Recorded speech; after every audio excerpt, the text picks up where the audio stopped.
조 바이든 미국 46대 대통령 당선인은 대국민 연설에서 통합과 화합을 강조했습니다. 트럼프 대통령이 불복 의사를 밝히면서 반발해 취임까지는 적지 않은 진통도 예상되는데요. 이번 선거 후폭풍과 한반도 정세에 미치는 영향 등을 정한범 국방대학교 안보정책학과 교수와 함께 자세히 짚어보겠습니다. 어서 오십시오. 네, 안녕하십니까? 네, 바이든 당선인 국민 모두의 승리다. 모두의 대통령이 되겠다. 이런 당선인 소감을 밝혔습니다. 당선인 소감을 쭉 들으셨을 때 어떤 부분이 좀 주목됐었나요? 이전에 있었던 연설들과 이제 점점 그 톤이 좀 달라지는데요. 맨 처음에 나와서 얘기했을 때는 이제 우리가 승리로 가고 있다. 좀 기다려라, 인내심을 갖고 기다려라 이런 메시지였거든요. 그렇죠. 이제 그 메시지의 핵심은 혹시라도 트럼프 진영에서 선거 결과가 나오지 않았는데 먼저 승리 선언을 해버릴까 이런 이제 그렇게 되면 나중에 정치적으로 굉장히 큰 논란에 휘말릴 수 있기 때문에 트럼프 진영을 좀 견제하는 것.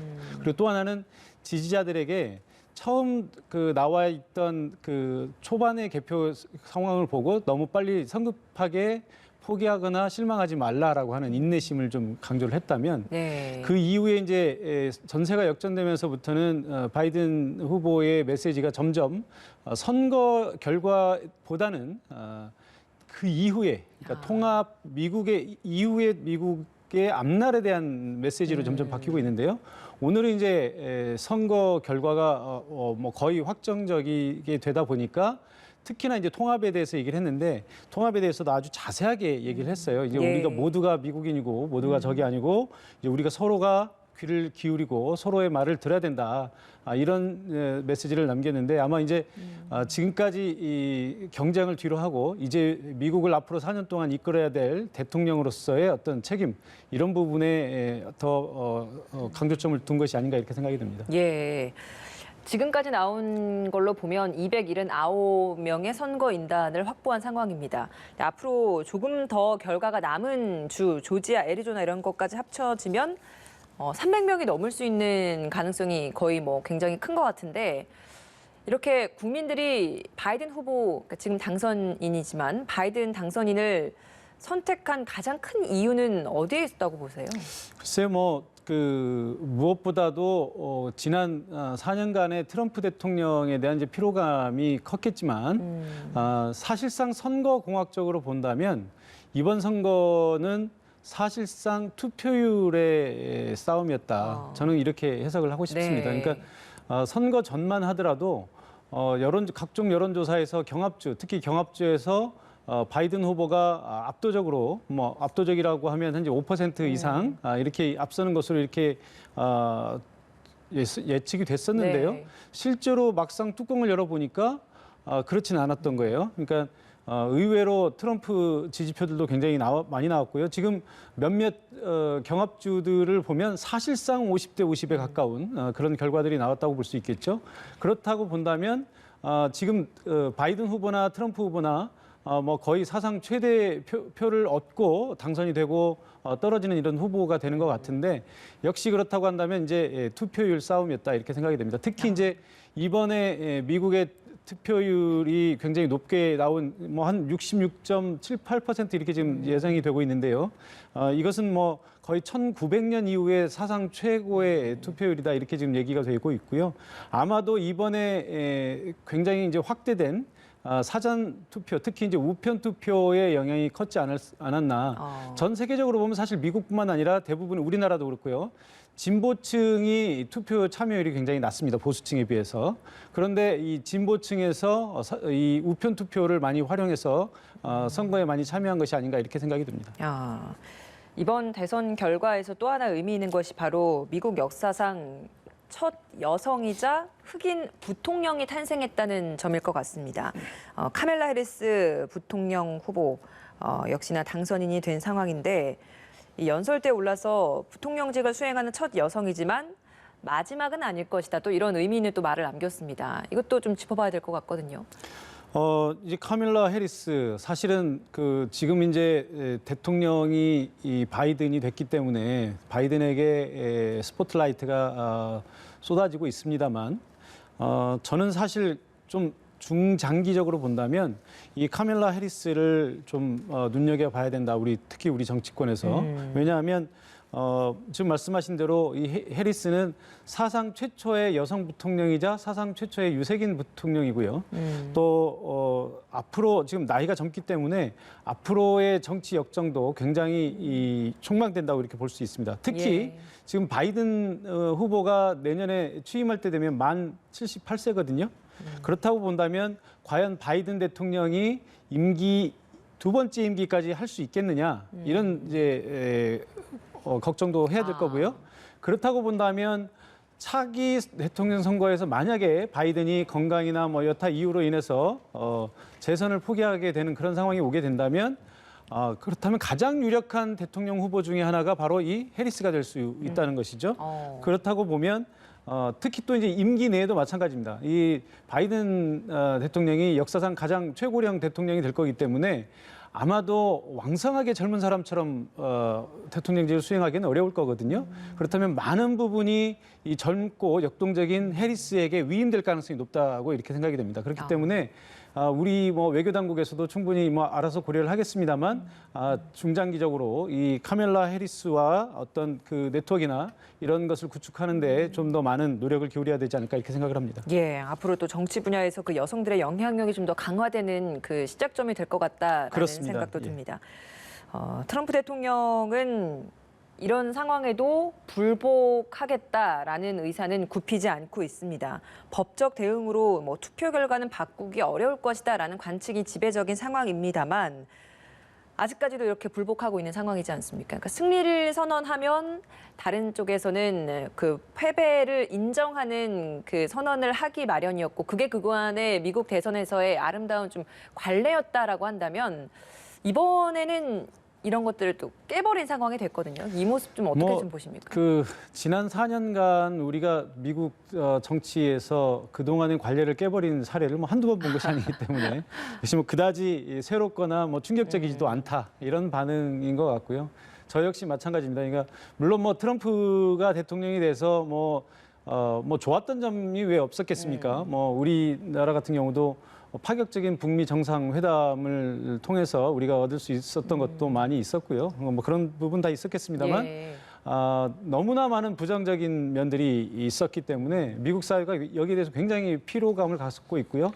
뭐 지금 뭐 아시겠습니다만 트럼프 대통령이 단임 대통령으로 끝나는 불명예, 지금 미국 사회에서는 이런 게 굉장히 불명예스러운 거거든요. 물론 요 전에 이제 아버지 조지 부시 대통령도 단임 대통령으로 끝났습니다만 사실 그 경우는 조금 다릅니다. 왜냐하면 아버지 조지 부시 대통령은 레이건 행정부에서 부통령을 8년 역임하고 바로 연이어서 대통령을 했거든요. 네. 그렇기 때문에 국민들 생각은 뭐 4년이 아니라 한 12년 이렇게 인식이 됐었던 거고요. 그래서 지금 이 트럼프 대통령의 예는 굉장히 불명예스러운 일이 될 텐데 이번에도 뭐 아니나 다를까 굉장히 우리가 선거 전부터 우려했던 그런 불복의 모습을 보여주고 있습니다.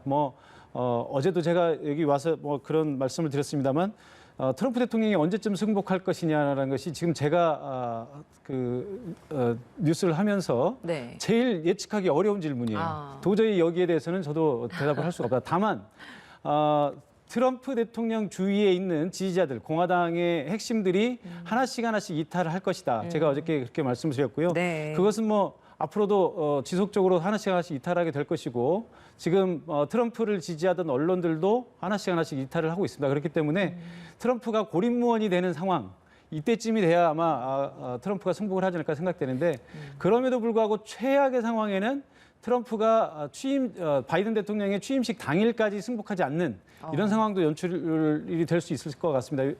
이제 대개 보면 취임식 직전에 현직 대통령이 자기 대통령을 백악관으로 초청을 해서 백악관을 안내를 하고 여기가 집무실이고 이런 안내를 하고 같이 대통령 취임식이 열리는 국회의사당으로 이동을 하거든요. 네. 그리고 국회의사당에서 신임 대통령이 취임식하는 장면을 가장 가까운 뒤에서 바라보는 것이 현직 대통령인데 미국은 이제 우리랑 다르게 취임식 당일날 정오에 대통령이 바뀝니다. 우리는 새벽 0시에 바뀌죠. 그런데 네. 여기는 이제 그 정오에 바뀌기 때문에 오전 11시 59분 59초까지는 트럼프가 그리고 12시가 땡 되는 순간에 바이든이 대통령이 되는데 어쩌면 그 현장에 트럼프 대통령이 안 나타날 수도 있다라고 하는 우려도 제기가 되고 있습니다. 끝까지 이제 마음 편히 좀 뭔가를 예측할 수가 없는 그런 그렇습니다. 상황이라는 말씀을 하시는 거네요. 문재인 대통령도 이런 그러니까 불복하는 이런 상황을 좀 감안을 해서 이 당선인이 결정된 상황임에도 불구하고 SNS를 통해서 좀 축하의 메시지를 보내고 있었습니다. 양국 관계 미래 발전에 기대가 매우 크다. 같이 갑시다. 이런 메시지를 남겼는데 그렇다면 우리 정부는 공식적인 외교 활동 언제쯤부터 시작할 수 있다고 보십니까? 글쎄요, 이게 이제 만약에 트럼프 대통령이 두 번째 임기가 끝나고 어차피 트럼프 대통령과 상관없는 선거에서 바이든이 됐다면 뭐 트럼프 대통령 그다지 기분 나쁘지는 않겠죠. 그런데 지금 트럼프 대통령 현직 대통령이 지금 패하고 뭐 이해관계인이기 때문에 아마 우리 정부로서도 굉장히 곤혹스럽고요. 뭐 이건 우리 정부뿐만이 아닙니다. 전 세계 다 그쵸. 마찬가지고요. 또 특히 이제 우리 문재인 대통령 같은 경우는 트럼프 대통령과 긴밀한 협조 하에 북한 김정은 위원장과 한반도 평화 체제를 논하지 않았습니까? 뭐 이런 과정에서 쌓인 관계도 있고 하기 때문에 아마 뭐 굳이 현직 트럼프 대통령을 자극하면서까지 그런 눈에 띄는 행보를 갑작스럽게 이어갈 필요는 없을 것 같고요. 다만 이제 미국의 국내 정치 일정상 보면 12월 14일 그러니까 미국 헌법에 따라서 12월 두 번째 화요일 이후에 있는 첫 번째 월요일 이때가 이제 선거인단 투표일인데 그날이 되면 어차피 차기 대통령으로 바이든이 아마 확정이 될 겁니다. 그렇게 되면 뭐 트럼프 대통령이 뭐 어떤 얘기를 하든 그건 이제 당선인 신분이 되기 때문에 그 이후에는 아마도 공개적으로 좀 편안하게 당선인과 외교를 할 수 있지 않을까 이렇게 생각이 됩니다. 예. 강경화 외교부 장관이 3박 4일 일정으로 미국 방문을 하지 않습니까? 오늘 출국을 했는데 폼페이오 현 국무장관의 초청으로 방문을 하게 되는 겁니다. 근데 딱 오늘 이렇게 대선 결과가 좀 확정적으로 좀 나온 어느 정도 좀 윤곽이 잡힌 상황이지 않습니까? 그러니까 폼페이오 장관도 만나게 될 거지만 앞으로 이제 행정부가 또 바뀌면 그 바뀌는 행정부에 대한 또 만남도 좀 주선이 되지 않을까라는 생각이 들어서요. 그러니까 다른 사람들을 좀 만나게 될 때 어떤 의제들을 서로 좀 다룰 거라고 예상을 할 수 있을까요? 예, 지금 뭐 아마 강경화 장관도 굉장히 곤혹스러울 텐데, 뭐 그것과 상관없이 이제 뭐 이건 정부 대 정부의 행사니까요. 아마도 폼페이오 장관과 만나서 그동안 했던 말들을 쭉 할 겁니다. 그러나 이제 사실상 가는 정부의 장관과 뭐 별로 할 얘기는 없을 것 같고요. 혹시라도 이런 얘기들은 할 수 있겠죠. 그러니까 현 정부 임기 내에 좀 유종의 미를 거두자. 뭐 이런 얘기들을 할 수 있을 텐데 예를 들면 방위비 분담금 같은 것들이 어차피 이제 트럼프 대통령 임기도 끝나는데 뭐 가능하면 어차피 바이든 정부로 가면 뭐 결과는 뻔한 거 아니겠습니까? 그렇기 때문에 그 안에 마무리하자. 그 안에 마무리하는 게 어떠냐 이런 제의를 한번 해볼 수 있을 것 같고요. 뭐 보다 더 장기적인 얘기들은 뭐 지금 가서 해봐야 아마 힘이 빠진 상태이기 때문에 별 의미가 없을 것 같고 아마도 물밑으로 바이든 캠프와의 접촉이 좀 있지 않을까 이렇게 생각이 되고요. 특히 이제 우리 교민들이나 또 오바마 정부 때 우리 쪽에서 카운터파트로 일을 했던 그런 인맥을 중심으로 해서 오바마 캠프와 접촉을 좀 넓혀가지 않을까 이렇게 생각이 됩니다. 알겠습니다. 앞으로 우리 대북 정책에 있어서 미국이 대북 협상은 어떻게 좀 진행을 할지 이 부분도 가장 중요한 관심 중에 하나입니다.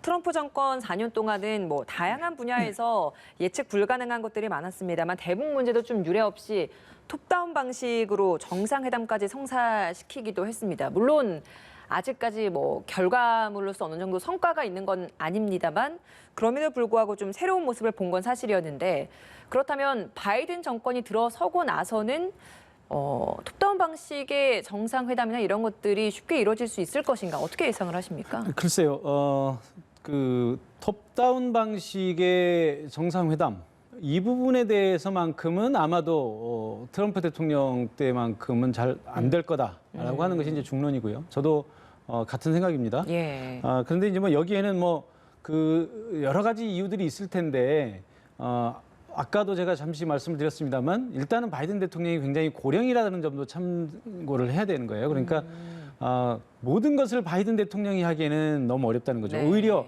같은 조건이라면 지금 나이를 봤을 때 바이든 대통령은 보다 많은 것들을 스태프들에게 위임을 할 가능성이 높다는 거죠. 그렇기 때문에 바이든 대통령이 꼭 필요한 상황이 아니면 직접 나서지 않을 거다라고 저는 일단 그렇게 생각을 하고요. 다만 그동안 그 바이든 대통령이 취임을 하게 되면 예. 북미 관계가 다시 악화되는 거 아니냐 이런 우려들을 많이 했었는데요. 저는 약간 좀 그동안에도 제가 꾸준히 그렇게 얘기를 해왔는데 저는 생각이 좀 다릅니다. 왜냐하면 트럼프 대통령이 이 집권을 한다고 해도 물론 이벤트성의 어떤 그 톱다운 방식의 회담은 계속 이어지겠지만 결국은 그 수뇌부들의 합의 사항이 이 실무진들 선에서 실천이 되지 않는 것이 문제 아니겠습니까?